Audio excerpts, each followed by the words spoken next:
লা ইলাহা বলে একজন মানুষ যখন প্রথমে সাক্ষ্য দেয় লা ইলাহা, তার মানে হচ্ছে আমি আমার ব্যক্তি জীবন থেকে, অন্তর থেকে, সমাজ থেকে, রাষ্ট্র থেকে, আদালত থেকে, ব্যাংকের থেকে, সব জায়গা থেকে যত বাতিলিলা আছে, যত আইনদাতা, বিধানদাতা, যত খাজা বাবা, গাজা বাবা, লেঙ্কা বাবা, দরগাওয়ালা, দুর্গাওয়ালা, মাজারওয়ালা, বাজারওয়ালা, গেসুদারাজ, জুলবেদারাজ, আতাবক্স, গঞ্জবাক, যত রকমের পূজারি আছে, পূজা করেনেওয়ালা আছে, সব উৎখাত করে ইল্লাল্লাহ বলে গরুর কাছে কাকে?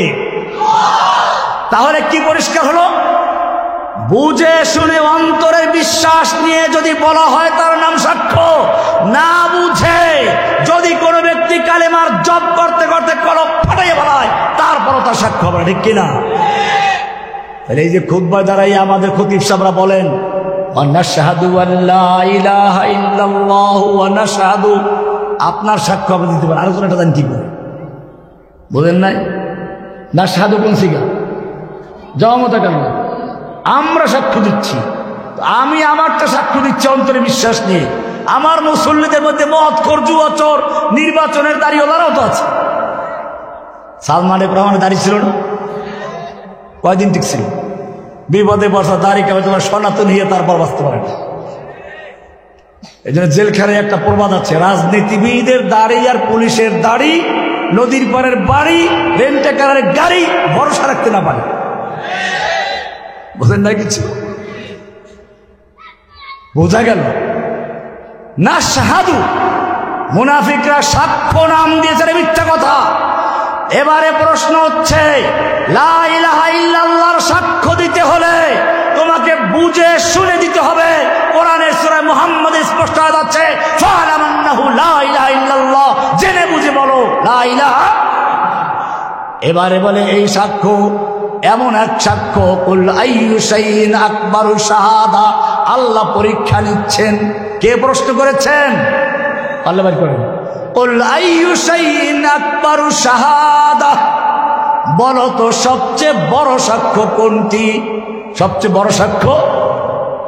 সাক্ষ্য মানুষ অনেক রকম সাক্ষ্য দেয়। আল্লাহ জিজ্ঞেস করেছেন কুল আইয়ু শাইইন আকবারু শাহাদা, সবচেয়ে বড় সাক্ষ্য কোনটি বলো তো। এই আয়াতটার মর্ম আমার মনে হয় সাহাবায়ে কেরামদের পরে সবচেয়ে যিনি বেশি বুঝেছেন ইমামে আজম আবু হানিফা রাহমাতুল্লাহ আলাইহি। কিভাবে? ওনার একটা কিতাব মাত্র 2 পৃষ্ঠা, নাম হলো আল ফিকহুল আকবার। কি নাম? যেহেতু উনি ফিকার ইমাম, কাজে মানুষ শুনলে মনে করে এটা কোনো ফিকার কিতাব। এটা কোনো ফিকার কিতাব না। ইমাম আবু হানিফা রাহমাতুল্লাহ আলাইহি এই আয়াতের উপর ভিত্তি করে তিনি বলেছেন যত রকমের ফিকার মাসলা আছে আমি ইমাম, ফিকহি মাসাইল ইস্তেমবাদ করি, ঠিক আছে, কিন্তু তোমরা আমার ছাত্র যারা কিয়ামত পর্যন্ত যারা হানাফি মাযহাব অনুসরণ করো, ভালো করে জেনে রাখো আমার কাছে সবচেয়ে বড় ফিকহ হচ্ছে লা ইলাহা। কুল আইয়ু শাইইন আকবারু শাহাদা, বলো তো সবচেয়ে বড় সাক্ষ্য কোনটি? কে প্রশ্ন করেছেন?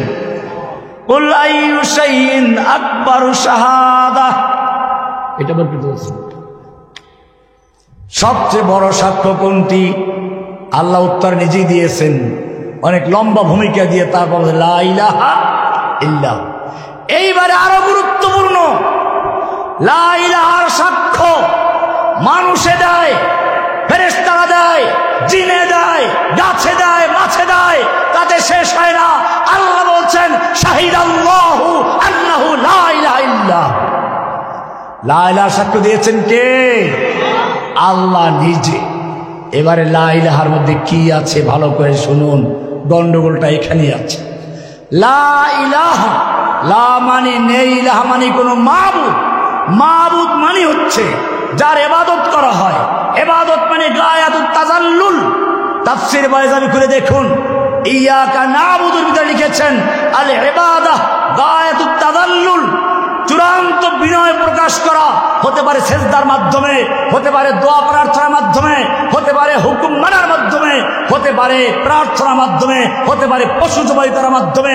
লা ইলাহা বলে একজন মানুষ যখন দেয় লা ইলাহা, তার মানে হচ্ছে আমি আমার ব্যক্তি জীবন থেকে, অন্তর থেকে, সমাজ থেকে, রাষ্ট্র থেকে, আদালত থেকে, ব্যাংকের থেকে, সব জায়গা থেকে যত বাতিলা আছে, যত আইনদাতা, বিধানদাতা, যত খাজা বাবা, গাজা বাবা, ল্যাংচা বাবা, দরগাওয়ালা, দুর্গাওয়ালা, মাজারওয়ালা, বাজারওয়ালা, গেসুদারাজ, জুলবেদারাজ, আতাবক্স, গঞ্জবাক, যত রকমের পূজারি আছে, পূজা করেনেওয়ালা আছে, সব উৎখাত করে ইল্লাল্লাহ বলে গ্রহণ করছে কাকে? লা ইলাহা। আইনদাতা কি? লা ইলাহা বলে সব উৎখাত করে, কোন ক্ষমতার মালিক নেই, সব ক্ষমতার মালিক কে? এবারে প্রচলিত সংবিধানে আসুন, ৭-এর পথে লেখা আছে প্রজাতন্ত্রের সকল ক্ষমতার মালিক জনগণ। লা ইলাহার মানে কি হল? কোরআনের সূরা আলে ইমরান ২৬ নম্বরে পরিষ্কার ব্যাখ্যা দেওয়া আছে, কুলিল্লাহুম্মা মালিকাল মুলক।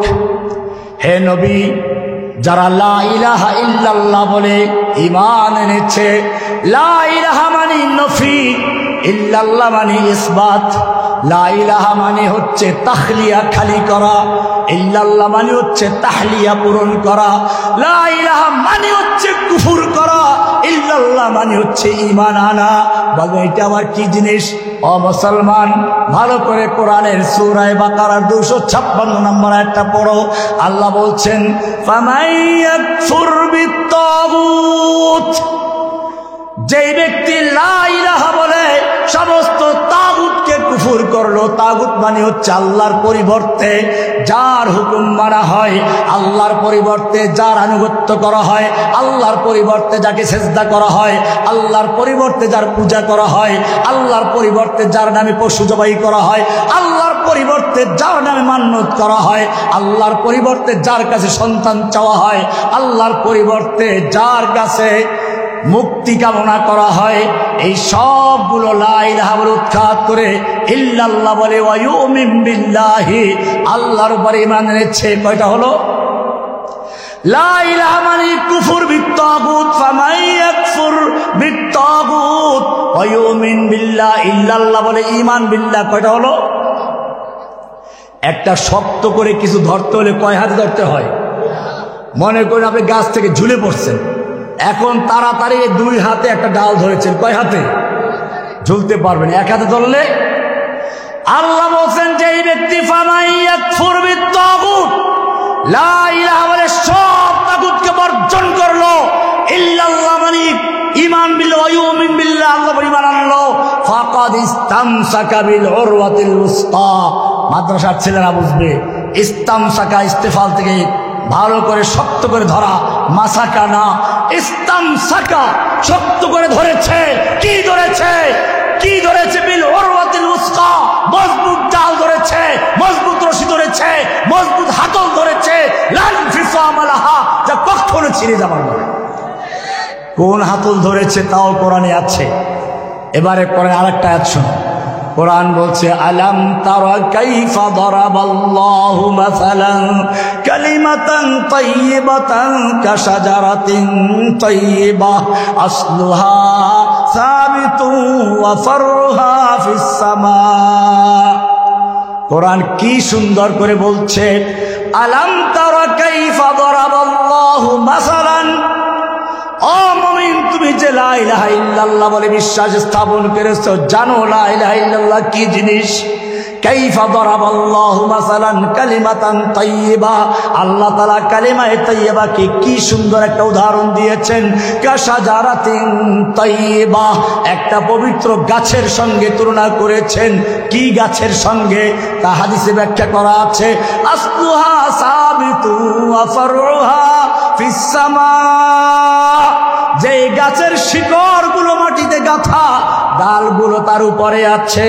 সাহাবায়ে কেরামদেরকে আল্লাহর নবী একদিন খেজুর গাছের ওই যে ডাল কাটলে ভিতর থেকে সাদা মুচি বের হয়, খাচ্ছিল না, জিজ্ঞেস করলেন, এই সাহাবীরা বলো তো, জঙ্গলে একটা গাছ আছে, গাছ, যেই গাছের সঙ্গে মুমিনদের খুব মিল আছে, ওই গাছের শিকড় মজবুত, কোন ঝড় প্লাবন উড়িয়ে নিতে পারে না, ওই গাছের পাতা শক্ত, ঝড়ো হাওয়া উড়িয়ে নিতে পারে না, কখনো পাতা ঝরে পড়ে না। মুমিনরা ওরকম বিপদ আপদ যত মুসিবত আসুক না কেন তার শিকড় মজবুত, গোসাউন কা গোসাই সাইল নয়। হাদিস একটা দেড়টা চলে গেলে মুশকিল, গুরুত্বপূর্ণ হাদিস এটা। আল্লাহ নবী একদিন সাহাবায়ে কেরামদেরকে বললেন, এই সাহাবীরা শোনো, আমার উম্মতের সামনে এমন একটা সময় আসবে যখন তাদেরকে কাফেররা ধ্বংস করার জন্য একজন অপরজনকে আহ্বান করবে, যেরকম ভাবে দস্তরখান বিছিয়ে খাবার তৈরি করে মেহমানদেরকে ডাকা হবে। সাহাবায়ে কেরাম আশ্চর্য হলেন, আমরা মাত্র 1 থেকে 1.5 লাখ সাহাবী, আমাদের ভয়ে পুরা দুনিয়া থরথর করে কাঁপে, আর তখন মুসলিমদেরকে ধ্বংস করার জন্য কাফের শক্তিগুলো একজন অপরজনকে আহ্বান করবে, ব্যাপার কি তখন কি মুসলিমদের সংখ্যা আমাদের চেয়েও কমে যাবে?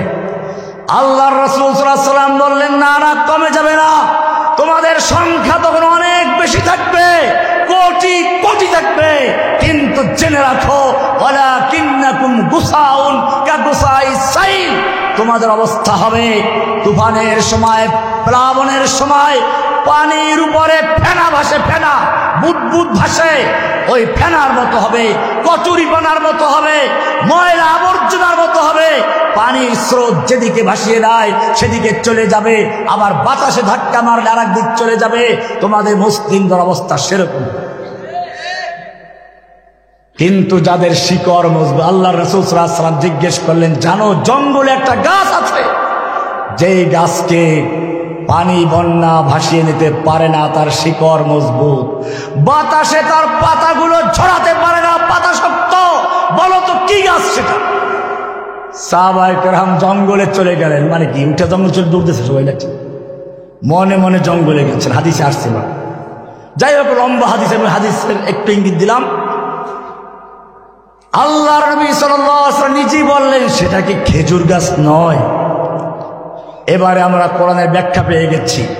আলাম তারা কাইফা দারাবাল্লাহু মাসালান কালিমাতান তাইয়্যিবাতান কাশাজারাতিন তাইয়্যিবাহ, তোমরা কি লক্ষ্য করছো না আল্লাহ তাআলা কালিমায়ে তাইয়্যিবাকে কি সুন্দর উদাহরণ দিয়েছেন একটা পবিত্র গাছের সঙ্গে, কাশাজারাতিন তাইয়্যিবা, পবিত্র গাছের সঙ্গে, আসলুহা সাবিতুন, যেই গাছের শিকড় আছে মাটির ভিতরে, পানি তাকে ভাসিয়ে নিতে পারে না, ফারউহা ফিস সামা, তার ডালগুলো উপরে কোনো বাতাস ঝড়ো হাওয়া তাকে উড়িয়ে নিতে পারে না।